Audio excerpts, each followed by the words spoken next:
நம்மளுடைய சிஸ்டத்தில் வருகிற டிசம்பர் மாதம் 1ஆம் தேதிக்கு அப்புறம் வரக்கூடிய அப்டேட்டில் இது முதலாவது அப்டேட் தான் நமக்கு வந்து ஷோ பண்ணியிருக்காங்க. இந்த அப்டேட் என்ன அப்படின்னா, ஃபார் ப்ராப்பர் அப்கிரேடேஷன். ப்ராப்பர் அப்கிரேடேஷனில் என்ன பண்ணுவாங்க அப்படின்னா, உங்களுடைய டவுன்லைனில் அல்லது நீங்கள் யாராச்சும் பேமெண்ட் ரிசீவ் பண்ணி 2 மணி நேரத்தில் பேமெண்ட் அனுப்பலை அப்படின்னா அது டெம்பரவரியாக சிஸ்டம் பிளாக் பண்ணிடும்.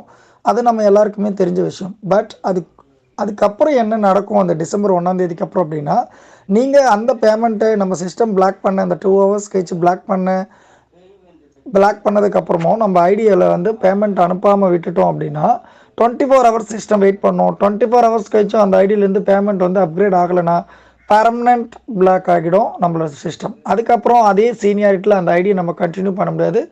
அந்த ஐடியை நம்ம ரீப்ளேஸ் பண்ணி வேறு ஒரு புதிய நம்பருக்கு நம்மளுடைய ஸ்பான்சர் அந்த ஐடி வேறு ஒரு ஜிபே நம்பருக்கு மாற்றி கொடுப்பதற்கான அங்கீகாரம் பெறுகிறார் நம்மளுடைய ஸ்பான்சர். ஆனால் நாம் அதே சேம் ஜிபே நம்பருக்கு அந்த ஐடியை கண்டினியூ பண்ண முடியாது. பிகாஸ் நம்ம 24 ஹவர்ஸ் கழிச்சும் நம்ம அப்கிரேட் பண்ணலை அப்படின்ற ஒரு காரணத்துக்காண்டி ஸோ அந்த ஸ்பான்சருக்கு நமக்கு அந்த கனம் கொடுத்துருக்காங்க. ஸோ எல்லாருமே இந்த சுணக்கமான தருணத்தை தவிர்க்கணும் அப்படின்னு சொல்லி கேட்டுக்கொள்கிறேன். ஸோ உங்கள் அட்லைனோட கான்டாக்டில் இருங்க.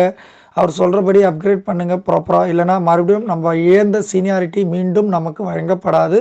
இதுதான் இந்த அப்டேட்டோடைய ஃபர்ஸ்ட் அப்டேட். தேங்க்யூ.